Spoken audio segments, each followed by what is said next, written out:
Sugar Cubes' handhelds and accessories are always just a bit odd. Each new device takes a different swing at design concepts that maybe are a bit too ambitious for their own good.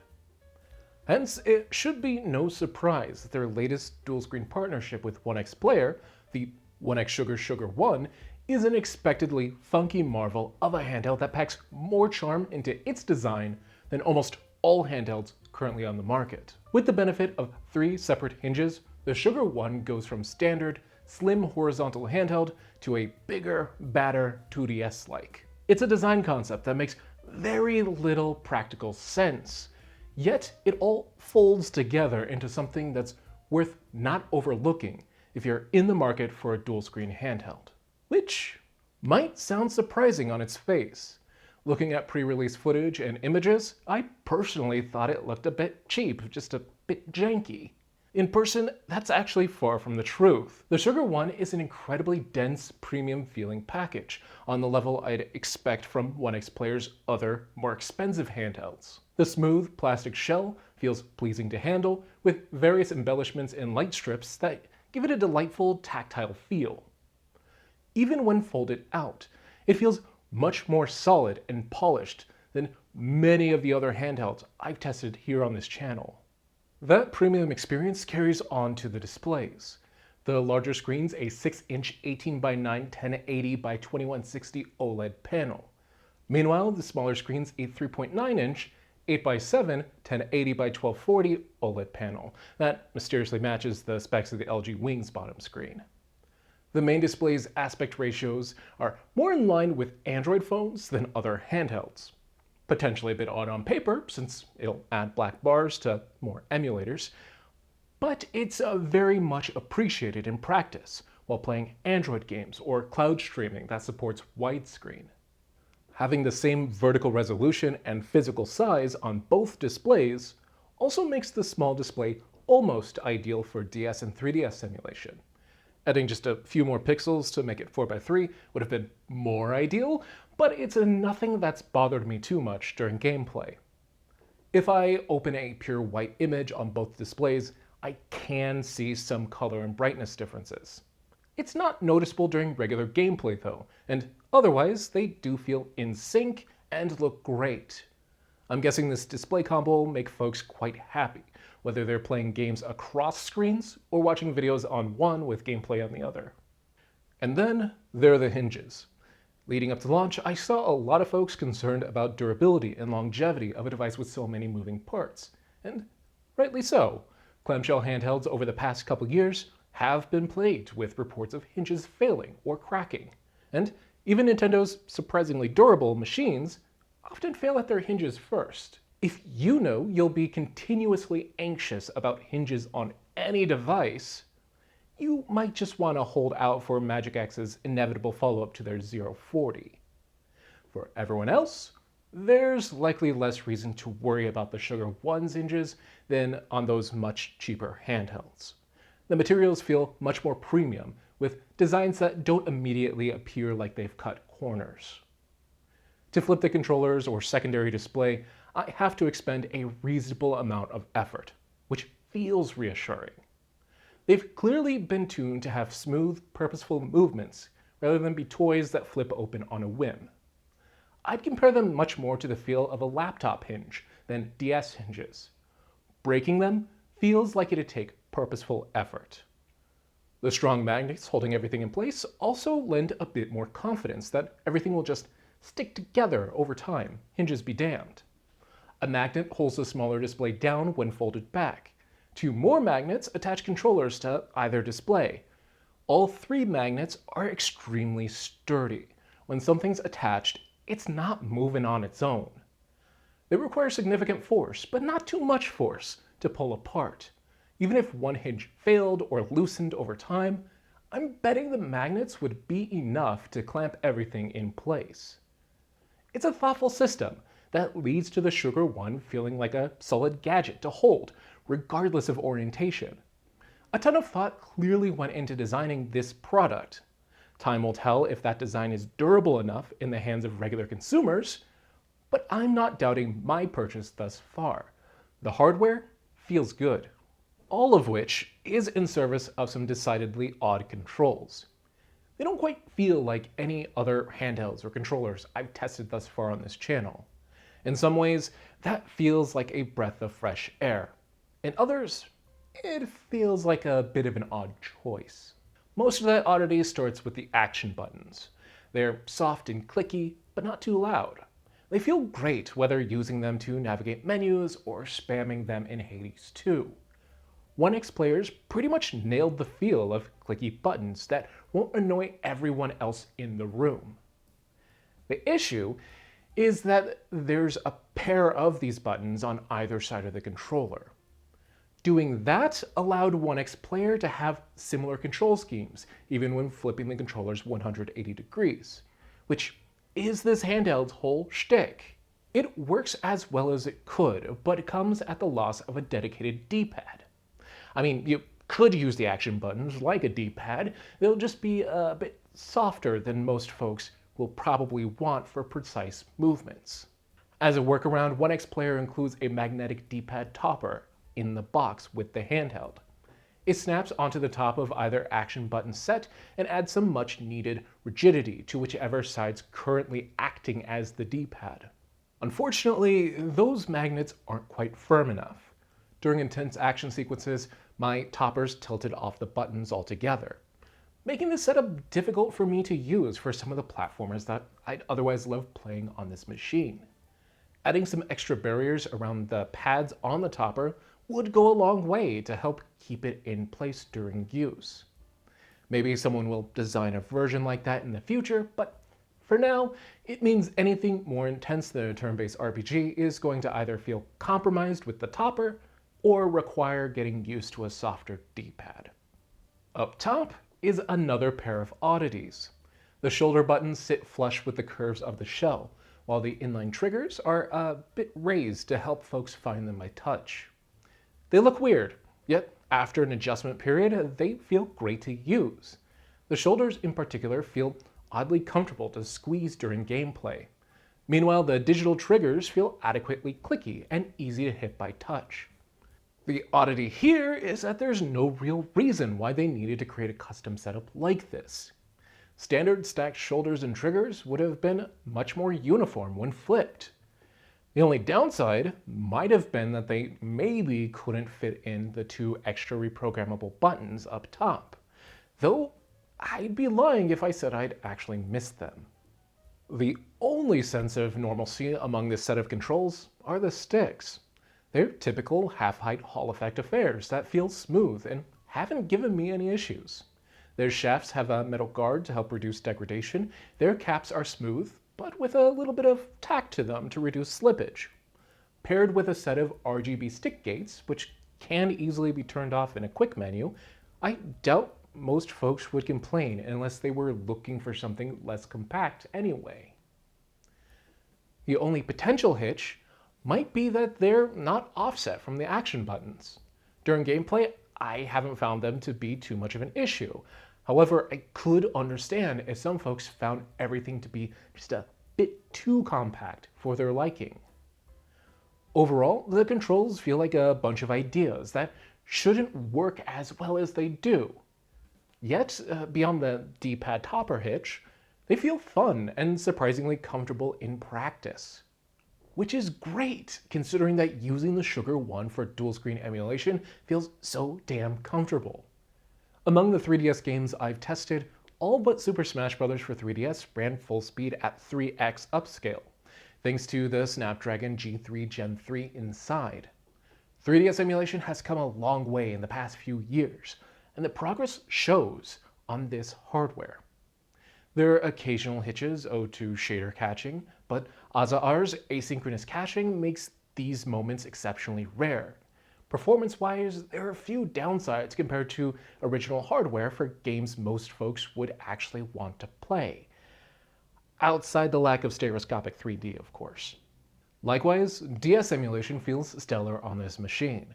The flat setup will work great for anyone interested in playing games that constantly span between displays. The large top display affords more than enough room to accommodate hinge gaps in Sonic Rush or Yoshi's Island DS. For all other games, the large display feels excellent for making the most out of Melon DS's upscaling. At this point, any limitations feel due to the emulators themselves, rather than the capabilities of the hardware. And it goes without saying that the gameplay experience also just feels great. I finished the last few hours of an old save file of Pokemon Moon on the Sugar One, and it felt much more comfortable than any of the other dual-screen emulation devices I've used in the past few years. When everything's extended, the differences between the back of the lower display and the controllers create a surprisingly deep grip to wrap my fingers around. It's not going to satisfy folks looking for the giant grips of large handheld PCs. However, it does feel much better than other flat-bottomed dual-screen handhelds, like the Neo Flip DS. Honestly, it's the only non-Nintendo hardware other than the Surface Duo line that I've found really nailed the dual-screen gameplay experience. Of course, while the Sugar One's at its best for dual-screen games, it's also surprisingly competent for single-screen gameplay. Often, dual-screen hardware has to invent ways to justify the presence of the second screen outside dual-screen emulators. Here, OneXPlayer took the approach of the ZTE Axon M and allowed the smaller screen to just fold away when not needed. The slot for the screen is far enough from controller grips to not make my fingers continuously touch the glass. The software is also very consistent with how well it turns off the display past a certain angle and swaps which side of the controllers handle which functions depending on rotation. Switching between modes is seamless and has never made me have to think twice. As a result, this is a great handheld for Android games and cloud streaming. Prince of Persia and Zenless Zone Zero feel perfect on such a vibrant wide display. The processor's also more than enough to run either game without a hitch. Even when fans kick up for really intense gameplay, I've had a hard time realizing that they're really running outside otherwise quiet rooms. Each button on the controller can also be remapped to the touchscreen via the quick menu for any games that don't support controller input. Thankfully, the need for a feature like this has been declining in recent years, but it's worked as intended for the few games I've tested. In terms of emulation, the Snapdragon G3 Gen 3's more than enough to handle everything that currently exists, up to the limits of the emulators themselves. If your goal were to emulate GameCube, Wii, or PS2 games, you'll be just fine. The only hitch has been some weird glitches with Dolphin when initially launching certain games.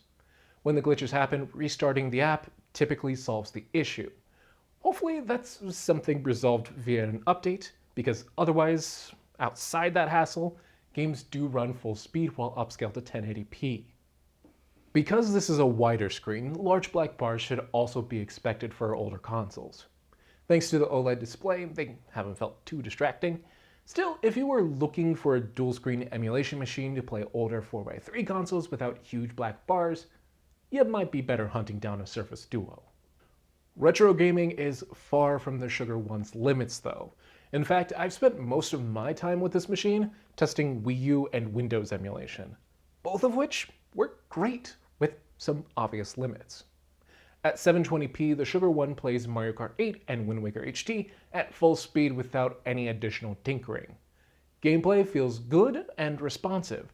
There's still the general awkward quirks of Cemu for Android being early in development, but what's here feels more than adequate. You'll also want to go in expecting to play only single-screen games. Via the Sapphire Rhodonite fork, the gamepad view's technically usable, but performance takes a dip, and placing the gamepad on a square display isn't the most comfortable. And perhaps as expected, Windows emulation via GameHub has been the least seamless experience about my entire testing, which is unfortunate given that I've found it to be one of the more compelling reasons to have a system like this outside dual-screen gaming. Many of the moderately intense games I've tried to launch via GameHub, like Control and Hi-Fi Rush, have outright crashed before entering a start screen. Likewise, heavier games that do run, like Horizon Zero Dawn, have proved a bit of a mess. When issues have happened, I've had to dig through settings, attempting to turn whatever knobs I could find to get things working, often to no avail. Future updates will hopefully fix some of this compatibility issue, but it's hard to say. Fortunately, the story doesn't end there. Where GameHub really proves its worth is with lighter games. Hades 2 and Pepper Grinder both run excellently on the Sugar One at 60 FPS or higher. Both games launched without hassle or altering any settings. They just worked, and continue to work while backing up my save games to the Steam cloud.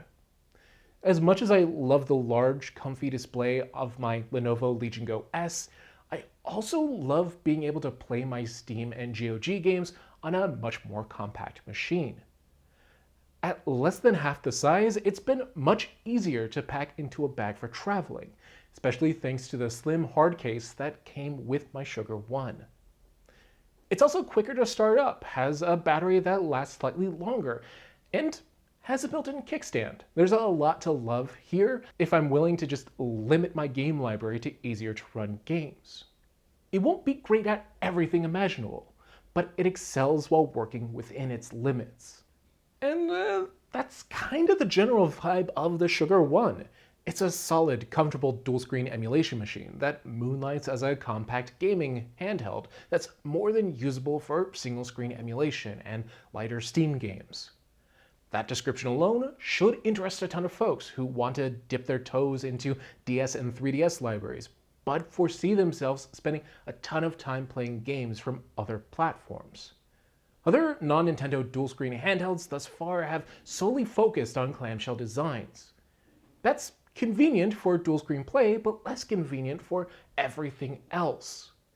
The Sugar One feels like a great middle ground between more traditional horizontal handhelds and proper dual-screen emulators. I'm a huge fan, and think a ton of folks would find a lot of utility in this OneXSugar design. But there are a few extra quirks to note. Like many other handhelds, the Sugar One comes with a dedicated button to open a quick settings menu. This menu has a wide range of functions, like changing display brightness, remapping controls, activating bypass charging, changing fan profiles, and selectively turning off or on either display. It also has the ability to span an app between both displays. That's mostly standard for a device like this, except apps span horizontally instead of vertically. OneXPlayer likely did this because both displays have differing horizontal resolutions. Spanning vertically would have required extra logic to scale or crop apps on the smaller screen, which would have been kinda awkward. Horizontal spanning bypasses that need altogether because both screens share the same vertical resolution. Unsurprisingly, many Android apps aren't made to be stretched horizontally on a whim. Vertical spanning's usually effective because it activates apps' tablet layouts. With this wider span, app layouts break and potentially lead to instability if an app's not designed responsive enough. It's a bit of a hassle up front. On multiple occasions, it's resulted in certain menus becoming difficult to read and other menu options impossible to touch. This isn't exactly a smooth interface you'd want to use for non-gaming purposes. Fortunately, for gaming purposes, it's typically a small pain point that impacts initial setup and then can be ignored thereafter. Part of that's just due to the specific quirks of different dual-screen emulators and how they handle spanning. Azar requires initially setting a custom layout in settings to define the boundaries of each virtual 3DS display. It's easy to do with some simple math, and is actually more effective than Citra MMJ's drag-and-drop approach. After initial setup, games also automatically split across both displays without need to manually expand the app every time.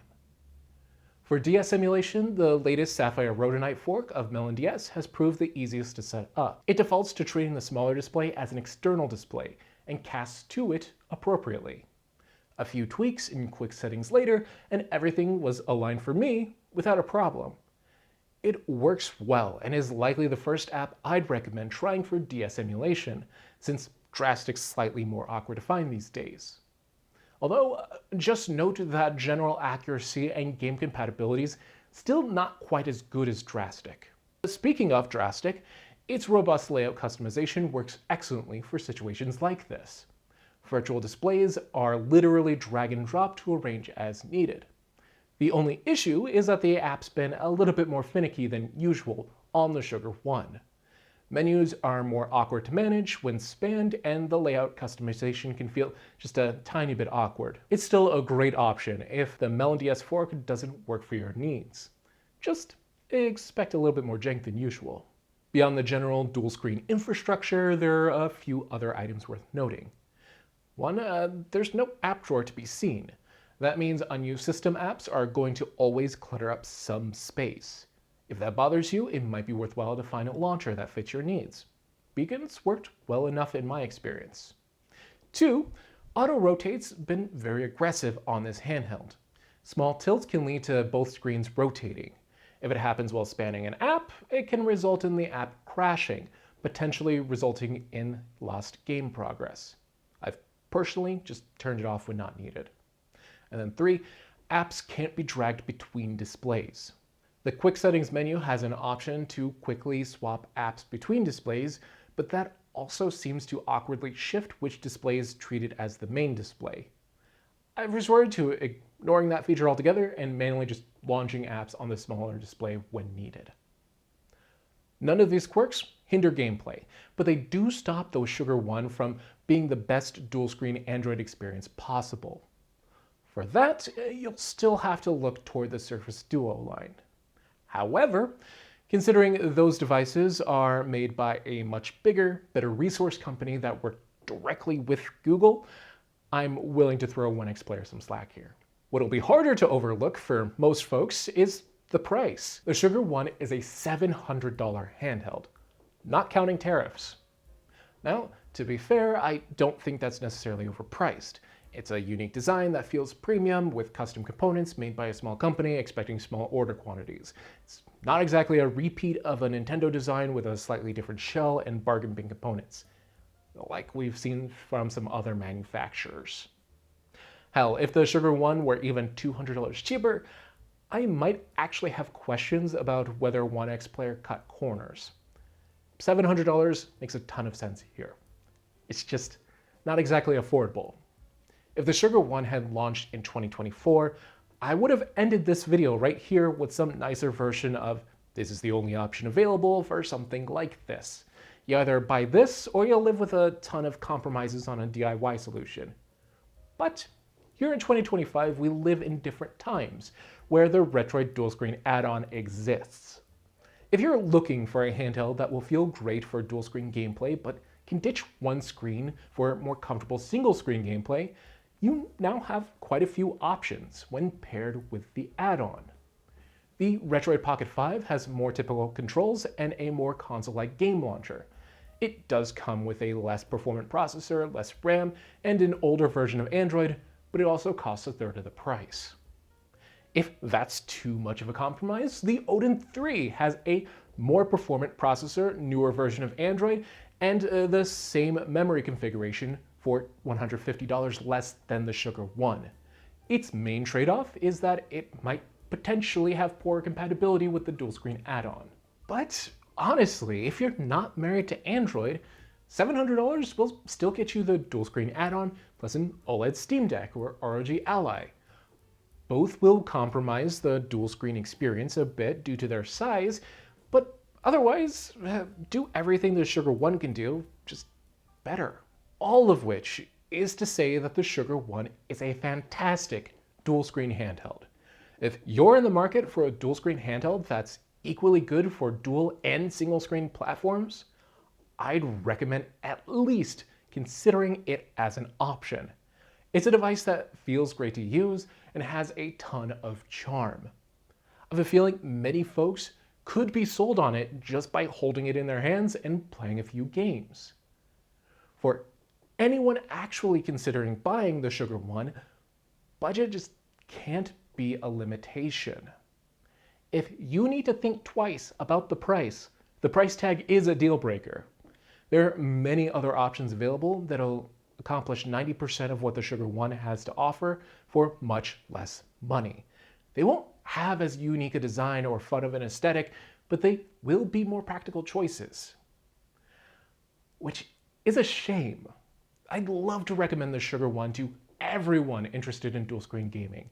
It has its quirks, but it nails the dual screen fundamentals while being shockingly versatile. There are a lot of great ideas here about what a dual screen Android device can and should look like. I just hope those ideas don't get lost to time because folks can't afford them. Those are my thoughts though. Now's the time when I ask for yours. Have you picked up a OneXSugar Sugar One, or else does the Sugar One sound like something that'd fit your handheld needs?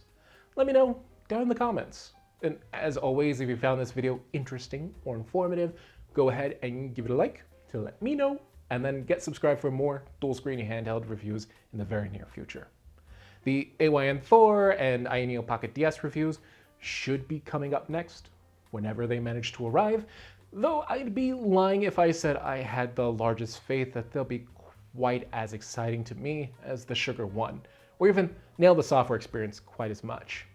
Traditional clamshell dual screen handhelds make a ton of sense, but they've started to feel more like they're matching folks' expectations about what Nintendo's done in the past, rather than pushing the boundaries of what a dual screen device should be. But that's going to be all for this video. Thank you so much for watching all the way until the end. Until next time, catch you later.